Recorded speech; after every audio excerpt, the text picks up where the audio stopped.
Think you know the Peaky Blinders? The TV shows, the Shelbys, the razor sharp caps? Think again. The truth is far darker.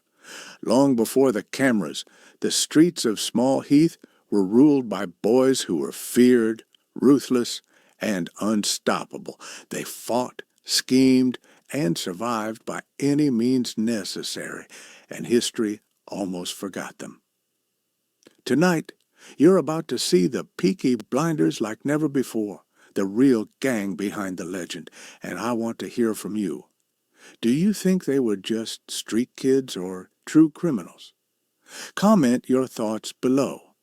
Before the Shelby family became a worldwide sensation, there were boys who stalked the streets of Small Heath, Birmingham, boys who would fight, scheme, and survive in a world where every shadow could hide danger and every corner could mean a fight to the death.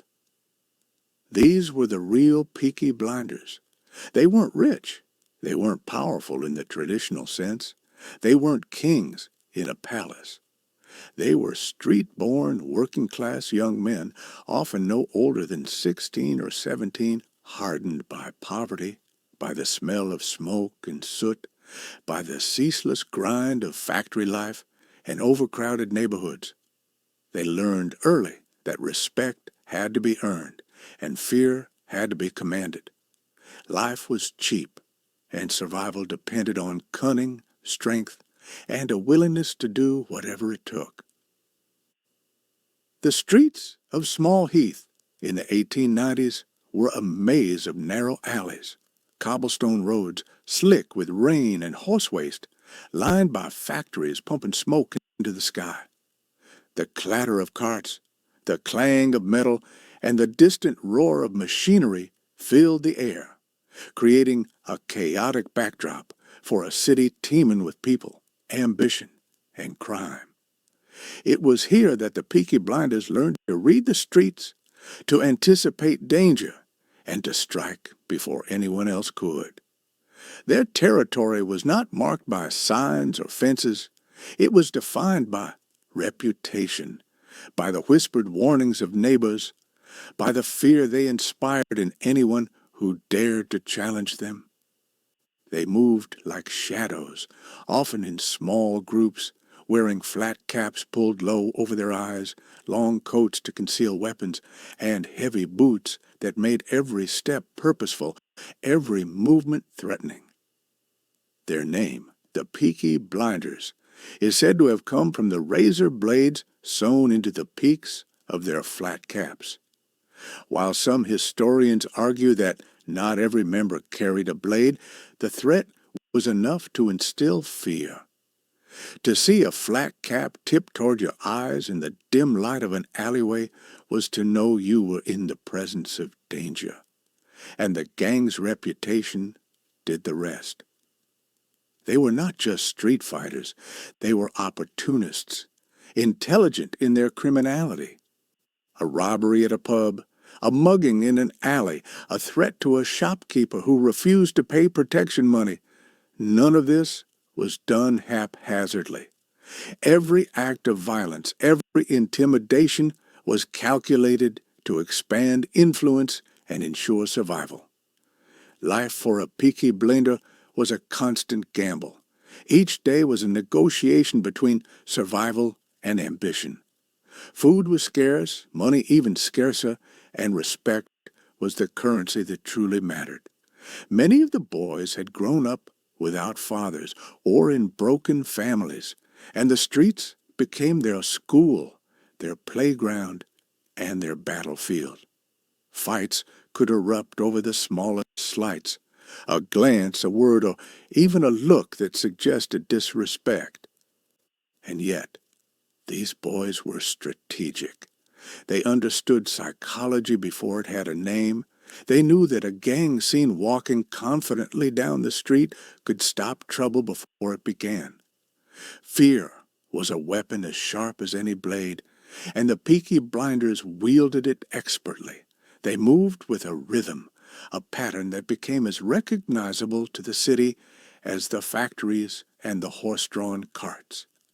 Shadows would stretch along walls as they walked, whispering rumors following in their wake. People spoke of them in hushed tones, never certain if the stories were exaggerated or true, but always certain that crossing them could be deadly. Their fashion was both a statement and a tool. The flat caps, supposedly hiding razor blades, were iconic, but the rest of their attire was carefully selected to intimidate. Long coats that could conceal knives, tailored jackets that suggested a confidence not often found in the streets, and heavy boots that made each step resonate like a drumbeat of warning. The Peaky Blinders understood that the way they looked could amplify the fear they inspired. A gang member standing in the glow of a gas lamp, coat collar high, flat cap shadowing his eyes, was enough to silence an entire alley. Their image, deliberate and calculated, became inseparable from their legend. The Peaky Blinders were not a single organized entity in the way we imagine modern crime syndicates. They were a network of small crews, each claiming control over different parts of Small Heath. Leadership was fluid, often earned by strength, intelligence, or the ability to survive the streets. Some boys led their own mini-crews, operating with semi-autonomy, yet united by the shared identity of the Peaky Blinders. Their cohesion was not bound by formal rules, but by loyalty, fear, and mutual benefit. Betrayal was punishable by severe violence, and desertion often meant exile or worse. Their reputation was carefully maintained, as their power did not come from numbers, but from perception. To be feared was to rule, even if only over a single alley or pub corner. As their notoriety grew, so did the stories of their exploits. Newspapers of the time would occasionally report violent confrontations, street brawls, and robberies attributed to the Peaky Blinders, though often exaggerated for sensationalism. The truth and the legend blurred, giving birth to the mythos that would survive long after the gang itself faded. People began to recognize the rhythm of the streets, the sudden silence, the whispered warnings, the snap of attention whenever a flat cap appeared on the horizon. Fear became their ally, working silently alongside fists and blades. Even those who had never seen a Peaky Blinder in action knew to give them space, to tread carefully, and to respect the unspoken rules of the alleys they claimed. Violence was not random. It was survival. It was communication. And it was art. Each fight, each intimidation, each act of defiance or submission was a note in the symphony of street power. Boys learned quickly that to hesitate was to die or to lose face, and face was everything. To be mocked, disrespected, or underestimated could mark you for retaliation. Life was a constant lesson in strategy, aggression, and adaptability. And in this environment, the Peaky Blinders thrived, sharpening their instincts, learning every weakness in the city, and turning the chaos of Birmingham into a stage for their dominance. Yet, despite their ferocity, they were also human. They laughed, they joked, they formed bonds with those they trusted. Loyalty ran deep, and the gang often protected their own with a ferocity that matched their attacks on outsiders. In the pubs and hidden corners of Small Heath, alliances were forged and tested. They celebrated victories quietly, wary of attracting attention, yet always aware that any lapse in vigilance could be fatal. Their lives were a delicate balance between dominance and discretion, between chaos and control. Every day was a performance, and every action had meaning. By the turn of the century, The Peaky Blinders had established themselves as a dominant force in Small Heath. Their influence extended beyond the streets into local pubs, gambling dens, and even some minor protection rackets. They were feared not because they were vast in number, but because they were precise, calculating, and unrelenting. The city itself became a character in their story, a labyrinth of opportunities and dangers that only the smartest and strongest could navigate. And navigate they did, leaving behind a trail of awe, fear, and whispered legends. Their decline, however, was inevitable. Industrialization brought new law enforcement, and younger gangs began to rise, challenging their dominance. Many members dispersed or were absorbed into other criminal networks, including the larger and more organized Birmingham Boys, led by Billy Kimber. Yet, even as the streets changed and their names faded from newspaper headlines, the Peaky Blinders' reputation endured. They became more than a gang. They became a symbol of survival, cunning, and the dark allure of street power. Looking back, the Peaky Blinders were more than just young criminals. They were architects of fear, masters of intimidation, and students of survival in a city that demanded toughness. Their story reminds us that legend is born not just from victories, but from the shadows, from whispered stories, and from the streets themselves. Though their names may be lost to time, their legacy endures in the fear they commanded, the streets they ruled, and the myths they inspired. And as you imagine walking those foggy, rain-soaked alleys of Small Heath, think carefully. Would you survive, or would the streets claim you? The Peaky Blinders were waiting, watching, and ready to make their mark on anyone who dared cross them. Tonight, we have only glimpsed the beginning. Their story is just unfolding, and the streets of Birmingham will never look the same again. By the turn of the century, the Peaky Blinders had already carved a reputation that spread far beyond the narrow alleys of Small Heath. But reputation alone was not enough to survive in a city like Birmingham, to command respect, to instill fear, and to survive the brutal streets. Action was necessary. The gang's daily lives were a constant blend of strategy, violence, and opportunism, and their criminal activities were as varied as they were ruthless. Every alley, every pub, every gambling den became a potential ground for asserting dominance. And the Peaky Blinders knew that survival required both brains and brawn. One of their primary sources of power and infamy was street-level crime. Simple muggings evolved into elaborate schemes of intimidation and theft. They would follow lone pedestrians down darkened streets, sizing them up, assessing the risk and the reward. A man carrying a small bag of coins or a wallet could be approached casually, and by the time he realized the danger, the Peaky Blinders would already be gone with the prize. These attacks were not random acts of cruelty. They were carefully calculated to assert dominance and ensure the streets themselves belonged to them.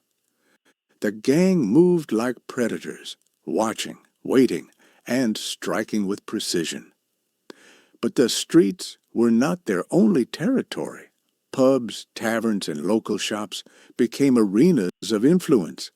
The Peaky Blinders often ran protection rackets, requiring shopkeepers and publicans to pay a fee in exchange for safety, the kind of safety that only existed so long as you complied. Refusal to pay could mean property damage, assaults, or public humiliation, and the gang's methods were both inventive and terrifying. They would arrive suddenly, disrupt the business, and leave a clear warning that refusal was not an option. Their presence alone created tension in the air, a constant reminder that these young men held power far beyond their years. Gambling dens were another cornerstone of their operations. Betting on horse races and local games was wildly popular, and the Peaky Blinders saw opportunity where others saw risk. They would run small-scale gambling rings, often fixing minor outcomes or intimidating losers into paying their debts. Violence was never far from these dens.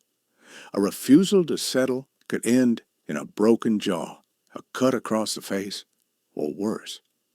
The Peaky Blinders thrived on such chaos, using it both for profit and to enhance their reputation. Stories of these exploits traveled quickly, whispered from pub to pub, and even the bravest of men hesitated when they knew a Peaky Blinder might be watching. Fighting was as much a part of their identity as the flat caps on their heads. Brawls could erupt spontaneously over insults, perceived disrespect, or territorial disputes, and the Peaky Blinders fought not just with fists, but with ingenuity. Hidden razors and caps, heavy boots, and even improvised weapons turned every encounter into a deadly dance. Street fights were rarely fair. They were orchestrated to send a message as much as to win the fight. Each victory bolstered their fearsome reputation. Each defeat was rare and would haunt the gang member for years. They understood that fear could be a weapon as sharp as any blade. Yet, for all their violence, the Peaky Blinders were intelligent and strategic. They studied the streets, noting which areas were vulnerable and which rival gangs were weak.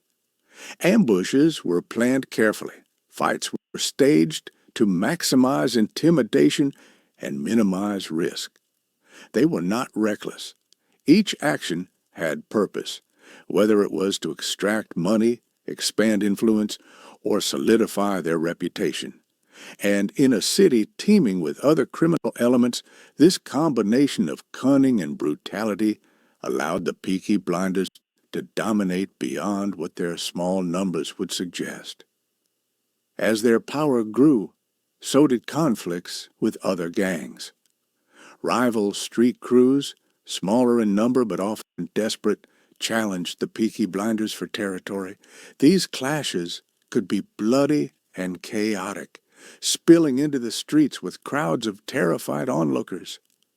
The Peaky Blinders were notorious for their ability to turn such fights to their advantage. They would isolate the leaders of opposing crews, strike swiftly, and retreat before the opposition could regroup. The strategy was simple but effective. Strike hard, strike fast, and never leave doubt about who controlled the streets. Their influence extended beyond direct crime. Word of their exploits spread through newspapers, sometimes exaggerated, sometimes eerily accurate. Reports of street brawls, robberies, and mysterious injuries attributed to the gang painted a portrait of fear that extended even to those who had never seen a Peaky Blinder in person. The myth became as powerful as the reality. People learned quickly that a glance from a cap-shadowed face or a sudden group appearing in an alley could mean violence was imminent. Fear alone was often enough to bend the city to their will. Even within the gang, discipline and hierarchy played a role. While leadership was fluid, respect was absolute. A young member who acted recklessly, disrespected the elders, or failed to perform could be punished severely. Loyalty was paramount, and betrayal was met with swift retribution. Bonds within the gang were strong, forged in shared battles and mutual dependence. Many members came from the same neighborhoods or even the same families, and these connections reinforced loyalty. To survive and thrive as a Peaky Blinder required not just strength, but cunning, observation, and an ability to navigate both the streets and the fragile social structures of the gang itself. Their operations were not limited to small-scale theft or intimidation. Some members began dabbling in more organized schemes, collaborating with local bookmakers and gambling rings. They understood the value of money and influence, and slowly the gang moved from petty street crime into operations that allowed them to wield economic power as well as physical dominance. Betting debts were enforced ruthlessly, often with violent consequences, and those who crossed the gang learned quickly that retribution was swift and public. Their power became both feared and respected, not just because of their violence, but because of the careful way they controlled opportunity. The streets of Birmingham themselves became a stage for the Peaky Blinders' growing influence. Alleyways, pubs, and marketplaces were arenas where reputation could be gained or lost in an instant, and the gang thrived on this visibility. Public displays of strength, whether a street fight or the intimidating posture of a group of young men in flat caps, reinforced the perception that the Peaky Blinders were untouchable. Even minor skirmishes became lessons in fear and survival for those who watched from the sidelines. Yet their rise was not without risk. Police patrols, rival gangs, and vigilant citizens occasionally challenged them, and every act of violence brought potential consequences. But the Peaky Blinders learned to adapt, moving swiftly, planning escapes, and leveraging the confusion of the streets to avoid capture. They understood that power in Birmingham was not absolute. It was a balance between control, reputation, and opportunity. Those who failed to respect this balance often disappeared into the shadows of the city, leaving only whispered stories behind. Despite the constant danger, the gang members were remarkably resilient. They laughed, joked, and formed bonds within the gang. Loyalty and camaraderie were as important as fear. Each member depended on the others for protection, for information, and for survival. Together, they became more than a group of young criminals. They became a network of influence, capable of shaping the streets around them. Their unity was a key reason for their dominance, allowing them to punch far above their weight in a city full of rival crews and opportunists. By the 1910s, the Peaky Blinders had become an established force in Small Heath. Their influence extended into pubs, gambling dens, and even the fringes of local politics. People feared their reach, not just because of what they could do in a fight, but because of the subtle ways they could manipulate situations to their advantage. Reputation, fear, and cunning became the Peaky Blinders' most potent weapons, and they wielded them with precision. But as with all things built on the edge of chaos, change was inevitable. Industrialization brought new challenges. Police forces became more organized, and younger gangs emerged to challenge their dominance. Some members were absorbed into other criminal networks, including the larger Birmingham boys led by Billy Kimber, connecting the small-time street crews to the more organized criminal empires of the 1920s. The Peaky Blinders' influence would fade, but their legend endured, leaving a mark on Birmingham that would echo for decades. The story of their rise reminds us that power is not always measured by numbers, wealth, or titles. Sometimes it is measured by fear, cunning, and the ability to navigate chaos. The Peaky Blinders thrived because they understood this, because They moved with precision and ruthlessness, and because they made the streets of Small Heath a world where they were always in control. And as you imagine those foggy, rain-soaked alleys, the distant clatter of carts, the hiss of steam from factories, and the shadowed figures of young men moving silently, it's easy to see why history almost forgot them, yet their legend never died.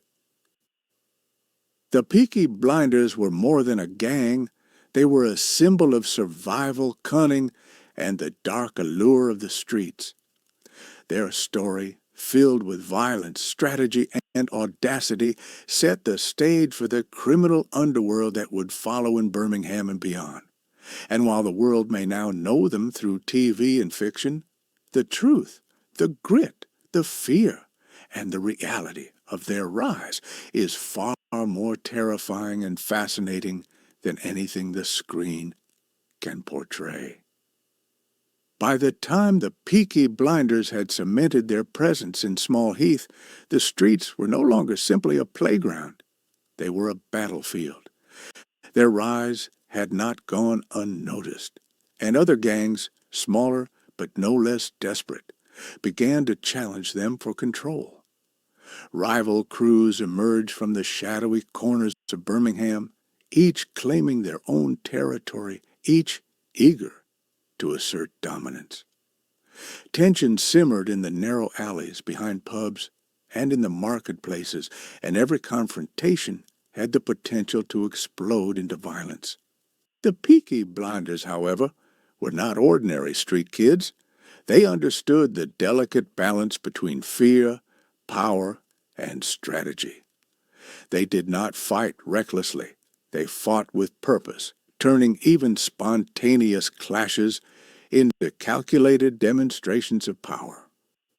Street wars were often unpredictable. A perceived insult, a disputed corner, or even the wrong glance at a member of the gang could ignite a fight that spilled into the streets, drawing crowds of terrified onlookers. But the Peaky Blinders had perfected the art of the ambush. They moved with precision, isolating targets and striking swiftly before retreating into the safety of the shadows. Their razor-edged caps and heavy boots were weapons in themselves, and the gang's familiarity with the streets gave them an edge that few rivals could match. In these battles, survival was not guaranteed, and every fight was a lesson in fear, loyalty, and strategy. As these clashes became more frequent, the Peaky Blinders' reputation only grew. Stories of their brutality spread beyond Small Heath, reaching neighboring districts and even the outskirts of Birmingham. Local newspapers, always eager for sensational stories, printed accounts of violent skirmishes, robberies, and the mysterious disappearances of those who crossed the gang. While some reports exaggerated their deeds, the core truth was undeniable. The Peaky Blinders were feared, and the mere mention of their name could make even seasoned criminals hesitate. Their legend was amplified by every fight, every act of intimidation, and every daring raid on rival territory. The gang's ability to maintain cohesion during these street wars was remarkable. Loyalty was absolute, and betrayal was swiftly punished. Members who acted recklessly or disrespected the gang elders faced consequences that ranged from public humiliation to severe physical punishment. Trust and unity were essential for survival. Every member understood that the strength of the Peaky Blinders did not lie in numbers alone, but in the disciplined coordination, reputation, and audacity of its members. This combination allowed them to punch far above their weight, dominating conflicts that might have overwhelmed less organized crews. One of the most notorious aspects of these street wars was the Peaky Blinders' ingenuity in using the city itself to their advantage. Narrow alleyways, overgrown courtyards, and dimly lit streets became traps for rivals. The gang's intimate knowledge of Birmingham's layout allowed them to strike unexpectedly and vanish before reinforcements could arrive. Even the most determined challengers often found themselves outmaneuvered, forced to retreat, or face severe consequences. The streets themselves seemed to bend to the will of the Peaky Blinders, making them appear larger, faster, and more omnipresent than they truly were. Beyond physical confrontations, the Peaky Blinders escalated their influence through intimidation and strategic alliances. Local shopkeepers, pub owners, and gamblers learned that paying the gang for protection was often the safer choice than defiance. Refusal could result in property damage, public beatings, or orchestrated attacks designed to humiliate and terrify. These tactics were not just about money. They were about reinforcing the gang's dominance and ensuring that their reputation remained unchallenged. Every act of intimidation, every confrontation with rivals, every calculated show of force contributed to a growing aura of invincibility. As their power grew, so did their reach. The Peaky Blinders began to assert influence over local betting rings, extending their control from the streets into gambling operations that were both lucrative and dangerous. Manipulating bets, enforcing debts, and eliminating rivals in the gambling scene allowed them to wield economic power alongside physical dominance. Their ability to blend violence with business strategy made them unpredictable and formidable. The streets, once the only domain of their influence, now extended into the pubs, dens, and corners where money exchanged hands, further entrenching their position as the preeminent gang of Small Heath. Conflict was inevitable. Rival gangs, unwilling to submit, attempted to push back, leading to violent confrontations that became infamous in the local lore. The Peaky Blinders, however, had learned to turn every fight into a lesson for the city. Ambushes, feints, and psychological warfare were tools they wielded expertly. A single well-planned skirmish could eliminate rivals, terrify spectators, and reinforce their authority across multiple neighborhoods. Their use of fear as a weapon was as effective as any physical assault, and with each victory, the myth of their invincibility grew, making future conflicts easier to navigate. Yet, the street wars were not just about physical survival. They were also about reputation. A gang member's courage, quick thinking, and ability to enforce fear were constantly tested. Mistakes were costly. One failed ambush, one hesitation in a fight, or one breach of loyalty could result in severe punishment or death. This pressure forged members into highly skilled, adaptive, and ruthless individuals. Each victory honed their tactics. Each defeat taught lessons that were never forgotten, and each confrontation strengthened the bonds within the gang. As these battles raged on, the Peaky Blinders became more than just a street gang. They became a symbol of dominance in Birmingham. Their presence was felt far beyond the narrow streets of Small Heath. Rival crews, ordinary citizens, and even some law enforcement officers learned that crossing them carried consequences. The gang's name alone commanded attention, respect, and fear. Their influence extended into social structures, economic operations, and informal power networks that few others could rival.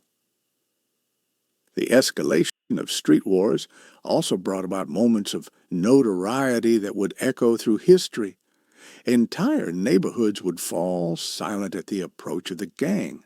Pub owners would hastily close doors. Shopkeepers would retreat indoors, and even other criminals would pause their own schemes, aware that the Peaky Blinders' intervention could turn any situation deadly.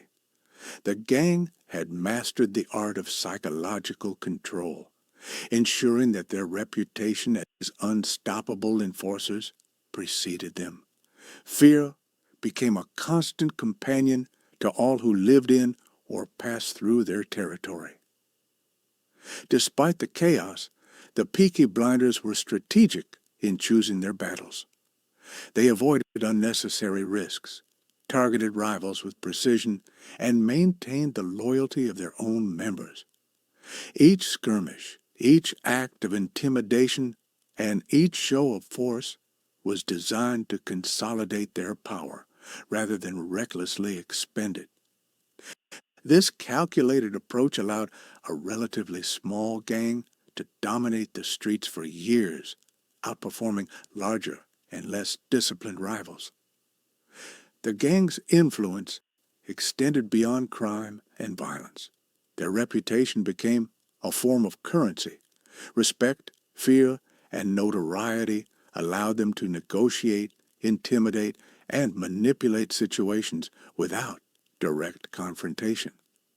Even those who had never witnessed the gang in action knew to give way, to tread carefully, and to honor the unspoken rules of Small Heath.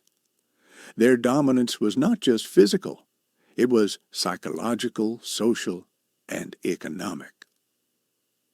By the mid-1910s, the Peaky Blinders had reached the peak of their influence. Rival crews had been subdued, intimidated, or absorbed, leaving the gang as the undisputed power in Small Heath. Their tactics had evolved, blending violence, cunning, and strategic alliances to maintain control. Yet, even at this height, the streets were never fully secure. New challengers emerged, and law enforcement became more organized, always threatening to dismantle the empire they had painstakingly built. The Peaky Blinders understood that dominance was temporary, that survival required constant vigilance, and that their legend depended on remaining unpredictable, ruthless, and ever-present. The story of their street wars is more than a tale of violence. It is a story of strategy, adaptability, and audacity. It is a reminder that power is not always about numbers, wealth, or status. It is often about perception, reputation, and the ability to control fear.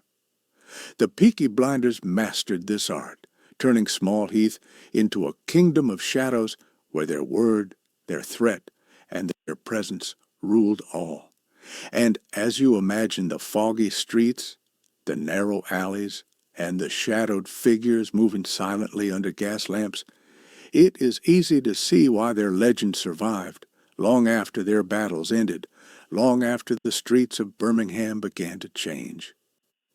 Even as new gangs began to rise and industrialization and police presence increased, the influence of the Peaky Blinders during these street wars left an indelible mark on the city. Their tactics, their brutality, and their cunning became the blueprint for other criminal networks. Their legend grew not just through violence, but through the careful orchestration of fear, strategy, and reputation. The streets had been their battlefield, their classroom, and their kingdom.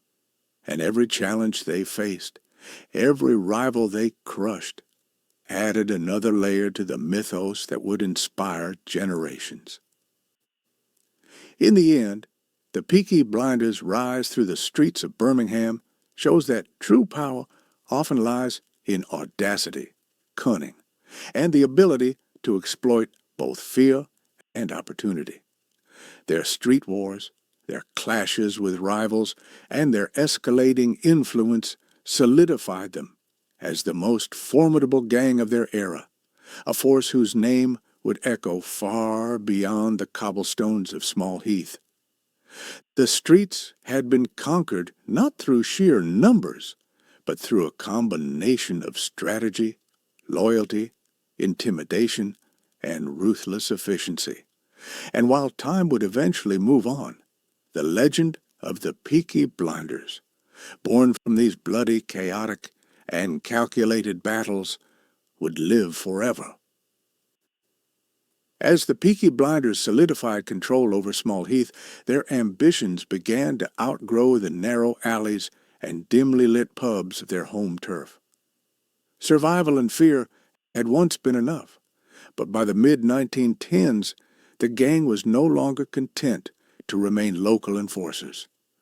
They sought power, influence, and money on a larger scale, and the streets of Birmingham became merely the first step in a calculated rise to dominance. Their operations evolved from petty theft and street fights into a web of organized criminal activity, blending intimidation, protection, and economic manipulation with ruthless efficiency. One of the key turning points in their expansion was their relationship with larger criminal networks, particularly the Birmingham Boys, led by the notorious Billy Kimber. Kimber's gang, already well established in racetrack betting and organized protection rackets, represented both a threat and an opportunity. The Peaky Blinders, with their reputation for street dominance and tactical intelligence, became a valuable ally and occasionally a dangerous competitor. These alliances were rarely simple. Negotiations, displays of strength, and subtle threats were all part of the intricate dance that allowed the Peaky Blinders to integrate into broader criminal enterprises without losing their autonomy. The gang's expertise in intimidation made them perfect for enforcing Kimber's operations. Particularly at racetracks and gambling dens, they ensured that debts were collected, rival gangs were kept in check, and Kimber's influence remained unchallenged. In return, the Peaky Blinders gained access to more lucrative ventures, including betting rings, illicit trade, and opportunities to expand their reach beyond Small Heath. Their rise into organized crime was both strategic and audacious, a testament to their ability to navigate the complexities of alliances, rivalries, and expanding influence. This period also saw the Peaky Blinders taking control of illegal betting operations at horse races, which were central to Kimber's empire. They would appear at the tracks, flat caps low, long coats brushing the ground, demanding respect and compliance from bettors and competitors alike. Refusal to pay, cheating, or questioning their authority was met with swift, often brutal punishment. Their presence transformed the racetrack from a place of sport into a theater of power, where fear and strategy dictated the outcome as much as the horses themselves. These operations were profitable, yes, but they were also crucial in cementing the Peaky Blinders' reputation as enforcers capable of controlling environments far beyond their original neighborhood.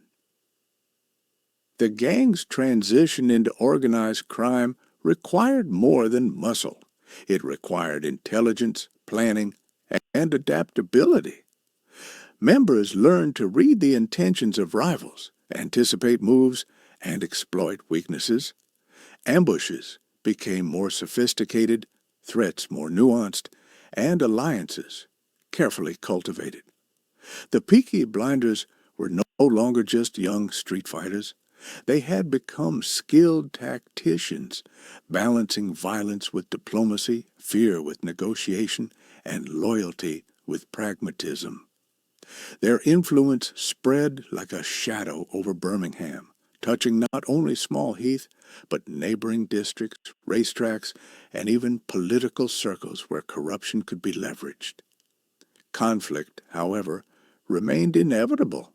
Rival gangs resented their growing power, and territorial disputes escalated into violent confrontations that were larger in scale and higher in stakes than the brawls of earlier years.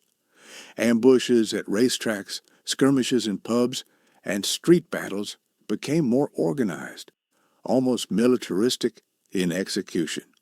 The Peaky Blinders adapted, employing scouts, coordinating attacks, and using their knowledge of Birmingham's layout to outmaneuver enemies. Every confrontation reinforced their reputation as not just a street gang, but a sophisticated criminal organization capable of strategic dominance. The gang's influence extended even further as they began to control illicit trade and protection across the city. Local businesses, recognizing both the risk and the opportunity, would negotiate with the Peaky Blinders to avoid trouble or to gain advantage over competitors. Their control was subtle yet powerful. A quiet visit from a flat-capped enforcer could secure compliance without a single blow, though violence was always an option. These interactions required careful negotiation, psychological insight, and an understanding of human nature, skills that the Peaky Blinders honed with ruthless precision. Billy Kimber's involvement added another layer of complexity. As the Peaky Blinders integrated with his organization, they learned to operate on a larger scale, coordinating with multiple crews, managing disputes across neighborhoods, and ensuring that Kimber's interests were protected while maintaining their autonomy. These alliances were fraught with tension. Power struggles were constant, and the balance between cooperation and rivalry was delicate. Yet the Peaky Blinders thrived in this environment, using each challenge as an opportunity to expand influence, test loyalty, and demonstrate their indispensability. During this time, the Peaky Blinders also became masters of psychological warfare. Reputation, intimidation, and perception were as crucial as physical dominance. A mere rumor of their involvement in a dispute could sway outcomes, disrupt rival operations, and assert control without direct action. They understood that fear, carefully cultivated and strategically deployed, could achieve what violence alone could not. The streets, racetracks, pubs, and even back alleys became stages where the Peaky Blinders demonstrated both their ruthlessness and their cunning. Their rise into organized crime was marked by audacious acts that blurred the line between legend and reality. They orchestrated attacks on rival operations, manipulated gambling outcomes, and leveraged alliances to consolidate power. Their ability to adapt, anticipate, and strike decisively made them nearly unstoppable. Yet, they were careful not to overreach, recognizing that even the most powerful gang could be brought down by recklessness or betrayal. This balance of ambition and caution allowed them to expand influence while maintaining cohesion and loyalty within the gang. As their operations expanded, so did their visibility. Local authorities and law enforcement began to take notice, though corruption, intimidation, and the gang's strategic maneuvering often allowed them to avoid direct consequences.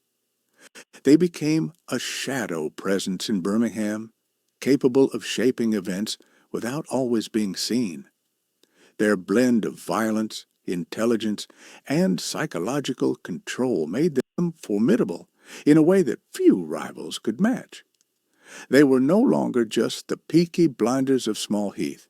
They were a rising force in the criminal landscape of early 20th century Birmingham. The legacy of this period is significant. The Peaky Blinders' integration into organized crime, their alliances with powerful figures like Billy Kimber, and their strategic expansion marked a transformation from street gang to influential criminal network. They demonstrated that control over fear, information, and opportunity could rival even brute strength, and they set the stage for future generations of organized crime in Birmingham. Their legend, already cemented through violence and audacity, was now reinforced by cunning, strategy, and a level of sophistication that elevated them above ordinary street criminals. By the end of this era, the Peaky Blinders had evolved into a multifaceted organization capable of wielding influence across the city. Their dominance in gambling, protection rackets, and street enforcement gave them both economic power and social leverage. Their reputation for violence ensured compliance, while their intelligence and strategy allowed them to navigate the complex web of alliances and rivalries. The streets of Birmingham had been transformed. The Peaky Blinders were no longer merely survivors. They were rulers of a shadow empire. Even as new threats emerged, and as industrialization and police pressure increased, the Peaky Blinders' ability to adapt ensured their continued influence. They had become more than a gang. They were a force that commanded fear, respect, and obedience. Their integration with larger criminal networks, their calculated approach to violence and intimidation, and their mastery of strategy cemented their place in history, not just as street fighters, but as architects of organized crime in Birmingham. The story of their rise into organized crime, their connections with powerful figures like Billy Kimber, and their expanding influence across the city is a testament to the combination of audacity, intelligence, and ruthless efficiency. The Peaky Blinders were a symbol of power in the shadows, a reminder that dominance often comes not from size or wealth, but from skill, fear, and the ability to control both perception and reality. And as you imagine the foggy streets, the bustling racetracks, and the shadowed alleys of early 20th century Birmingham, it is clear why their legend endured, why their name inspired awe and terror, and why the Peaky Blinders would continue to shape the criminal world long after their early skirmishes in Small Heath. The story of the Peaky Blinders reaches its apex not in quiet ambition, but in audacious domination. By the 1920s, the gang had evolved from a street-level crew in Small Heath into a force that shaped Birmingham's underworld. Their influence extended from the smoke-filled alleyways to the bustling racetracks, from dimly lit pubs to the corridors of informal power that ran through the city. They were no longer merely feared, they were legendary. Their rise to power was marked by calculated brutality, strategic alliances, and a reputation that made even hardened criminals think twice before crossing their path. Yet, with power came complexity, and the Peaky Blinders' story at its peak is one of both triumph and the inevitable seeds of decline. The streets of Birmingham had been their proving ground. Every alley and corner where they first made a name became a stage for larger operations. The Peaky Blinders were no longer reacting to circumstance. They were shaping it.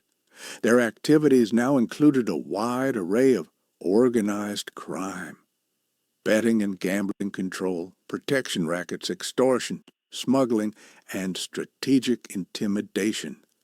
They had developed networks that allowed them to operate efficiently and ruthlessly, ensuring that their influence was felt not only locally, but across the wider criminal landscape.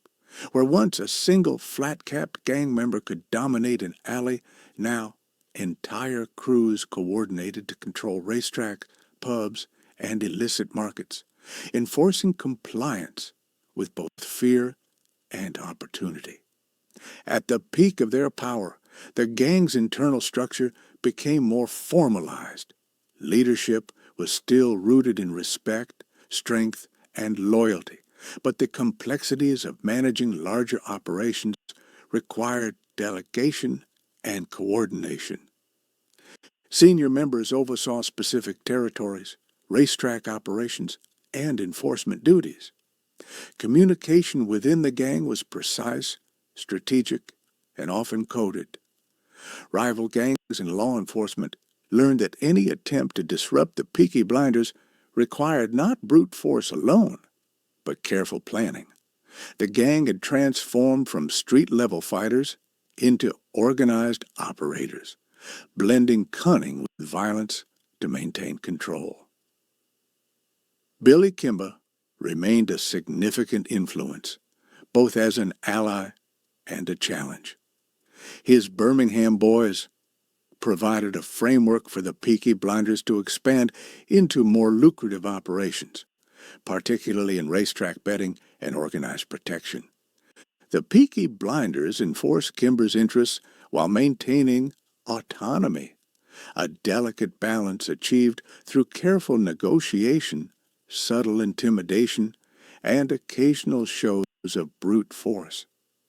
Kimber's influence brought opportunities for wealth, but it also increased exposure to rival gangs, police attention, and internal tensions.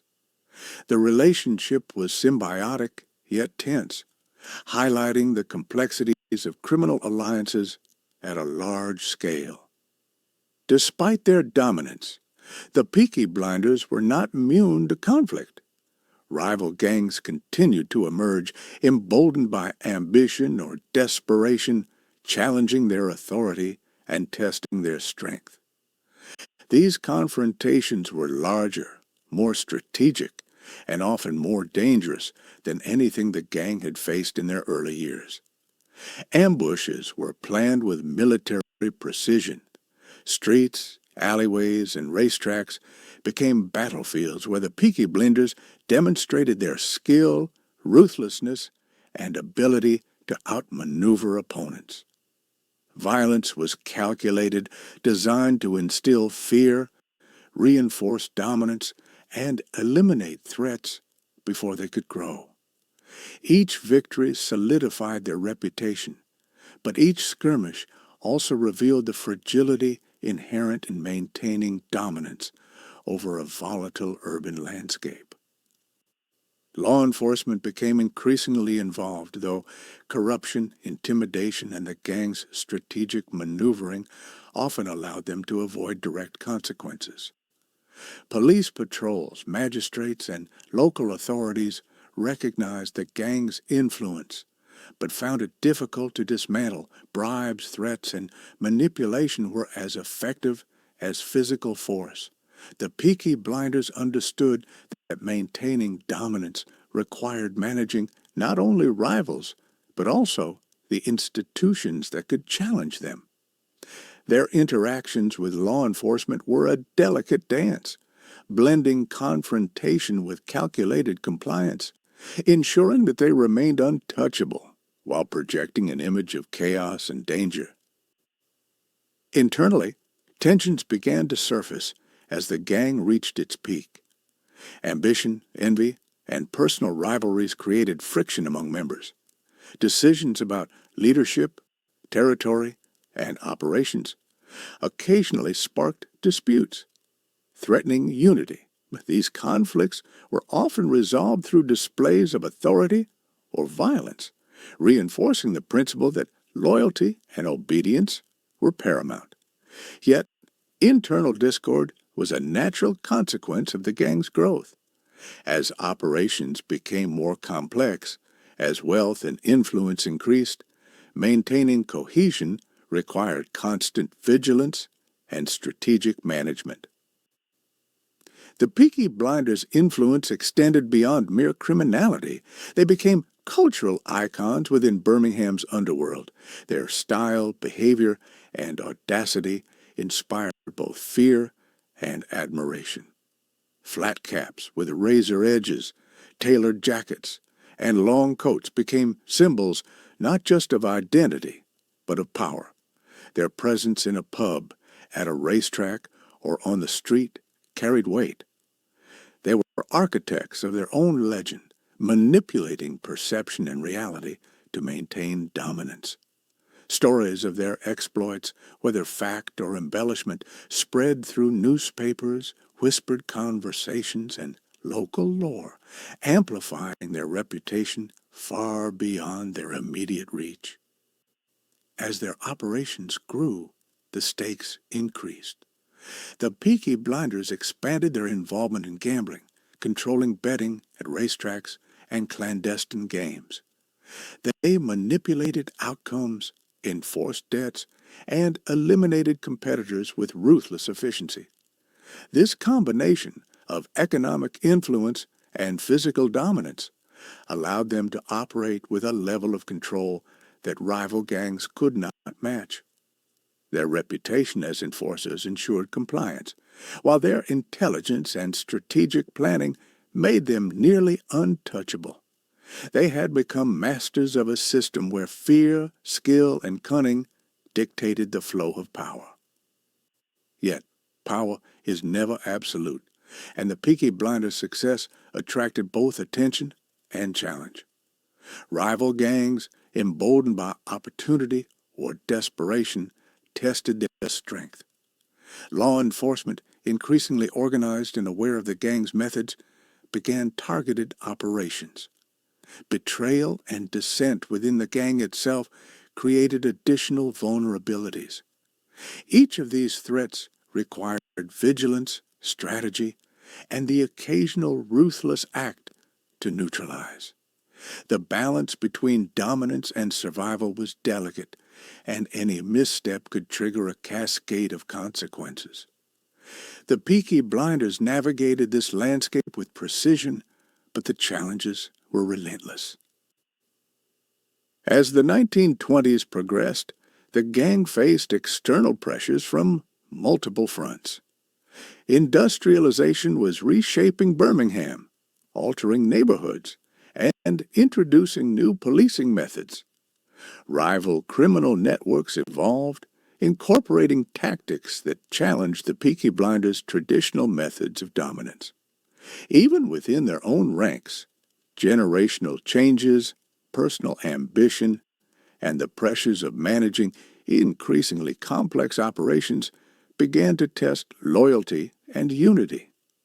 The gang's very success created vulnerabilities as the web of alliances, territories, and operations became more difficult to manage. Internal conflicts often erupted over control of lucrative operations or perceived slights. These disputes sometimes led to violent confrontations, reinforcing the principle that power within the gang required both respect and fear. Leadership was tested, alliances were scrutinized, and members learned that missteps could carry severe consequences. Yet, these tensions also forged a stronger, more resilient organization. Those who survived internal disputes demonstrated skill, intelligence, and loyalty, ensuring that the Peaky Blinders remained formidable even as challenges mounted. The gang's clashes with law enforcement became more intense during this period. Police officers, magistrates, and detectives sought to dismantle the organization, often risking life and career in the process. The Peaky Blinders responded with cunning and ruthlessness, using intimidation, bribery, and selective violence to neutralize threats. Court cases, raids, and investigations were manipulated through both fear and strategic compliance. The gang understood that maintaining dominance required not just action, but perception. A reputation for invincibility often mattered more than actual numbers or firepower. Rival gangs also escalated their tactics, leading to street wars that were larger, bloodier, and more coordinated than in the past. Ambushes, public fights, and orchestrated acts of intimidation became increasingly common. The Peaky Blinders adapted using reconnaissance, knowledge of city layouts, and strategic deployment to maintain an advantage.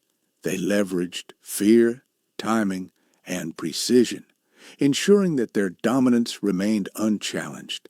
Yet each confrontation carried risk. The margins for error were slim, and the consequences of failure were often deadly.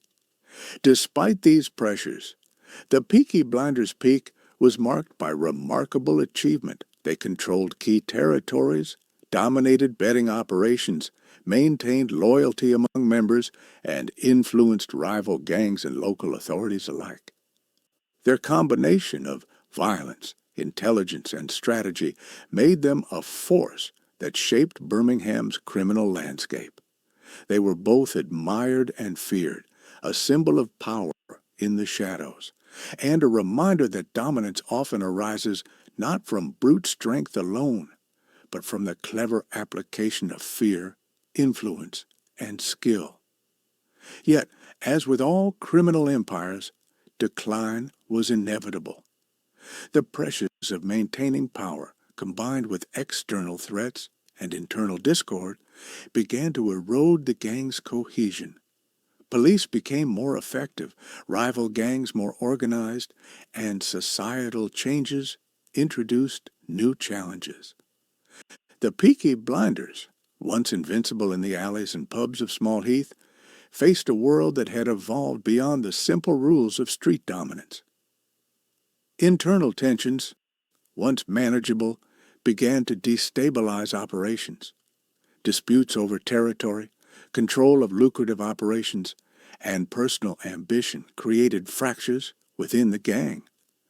Some members were forced out, others betrayed the organization, and loyalty, once absolute, became conditional.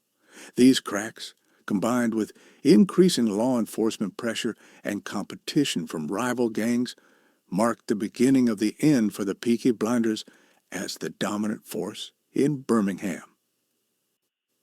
The decline was gradual but undeniable. Former allies turned against them, new criminal networks rose, and the city itself changed. Industrial expansion, better policing, and shifts in social dynamics altered the landscape in ways that the gang could not fully control. Their legendary status persisted, but the reality of their dominance became increasingly fragile. Survival required adaptation, compromise, and the occasional retreat. Even as they faced decline, the Peaky Blinders' influence remained significant. Their methods, style, and audacity left an indelible mark on Birmingham's underworld.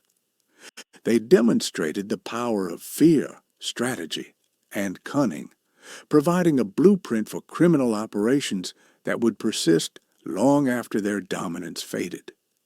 Their legend, forged in alleys, pubs, and racetracks, continued to inspire both fear and fascination. By the late 1920s, the Peaky Blinders were no longer the uncontested rulers of Birmingham, yet their story of audacity, intelligence, and ruthless efficiency endured. They had transformed from street fighters into architects of organized crime, leaving a legacy that shaped the criminal landscape for decades. Their peak, marked by dominance, internal conflict, and strategic genius, serves as a testament to both the power and the fragility of criminal empires. The tale of the Peaky Blinders is not merely one of violence, but of human ambition, strategy, and the relentless pursuit of dominance. Their rise and peak demonstrate how skill, intelligence, and audacity can shape both fear and reality. Their internal struggles and eventual decline remind us that even the most powerful empires built on reputation and influence are vulnerable to change. And as you picture the fog-laden streets of Birmingham, the gas-lit alleys, the racetracks buzzing with tension, and the shadowed figures of flat-capped enforcers, the legend of the Peaky Blinders comes alive, a story of triumph, terror, and the enduring allure of power in the shadows. The streets of Birmingham have changed. The smoke that once hung low over the alleys has lifted, replaced by the sounds of industry, trams, and the distant hum of modern life. Yet, even in the quiet that now fills the neighborhoods, the legend of the Peaky Blinders lingers. Their story, forged in violence, strategy, and audacity, continues to resonate not merely as a tale of crime, but as a portrait of ambition, loyalty, and the relentless pursuit of power in a world defined by chaos. The Peaky Blinders were never ordinary. From the narrow streets of Small Heath to the racetracks and gambling dens of Birmingham, they carved a path defined by fear, cunning, and audacity. They understood that control was not granted. It was taken, demanded, and reinforced through action. Each flat-capped figure moving silently through foggy streets represented more than a man. It represented a principle, survival, dominance, and respect. Their rise was a mixture of calculated violence, psychological warfare, and strategic alliances, demonstrating that true power is as much about perception as it is about brute force. Even today, the gang's methods are studied, their stories recounted, and their mythos celebrated.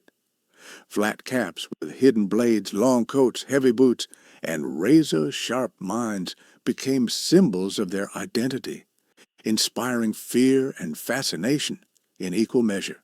But beyond the style and legend, the Peaky Blinders' real influence lay in their understanding of human nature, the way they manipulated fear, loyalty, and opportunity to maintain dominance. They were students of the streets, tacticians in a war that never officially existed, but was fought relentlessly nonetheless. History remembers them through dramatizations, television series, and tales told in hushed tones. But the reality was far grittier. It was a world of constant danger, betrayal, and violence. Every alleyway could be the site of a deadly confrontation. Every pub could hide rival eyes and sharpened intentions. The Peaky Blinders survived and thrived not through luck, but through intelligence, adaptability, and a willingness to embrace the chaos that surrounded them. Their ability to read people, exploit weaknesses, and strike without warning made them far more than street criminals. It made them a force that shaped the social and criminal fabric of Birmingham. Yet, with power came cost. The gang's internal conflicts, ambition, and relentless pursuit of dominance created fractures that could not always be mended. Loyalty was tested, alliances strained, and the pressures of maintaining an empire that spanned neighborhoods, racetracks, and criminal enterprises became immense. Even as they controlled territory, enforced debts, and intimidated rivals, the seeds of eventual decline were being sown. Their story reminds us that no empire, no matter how cunning, ruthless, or feared, is impervious to the changing tides of circumstance, society, and human ambition. The law eventually caught up with them in parts. Rival gangs challenged them, and the shifting social landscape altered the game they had mastered. Industrialization, police reforms, and the evolution of criminal networks all contributed to the gradual erosion of their dominance. But even as their empire contracted, the Peaky Blinders legend only grew. Stories of their audacity, strategic brilliance, and ruthless enforcement became larger than life, a testament to the enduring power of reputation. People remembered the flat caps, the razor edges, the long coats, and the shadowed figures that could strike without warning. Those who had crossed them, or merely glimpsed them, understood that the Peaky Blinders were not just men. They were a force of nature, a symbol of survival and domination in a city ruled by chaos.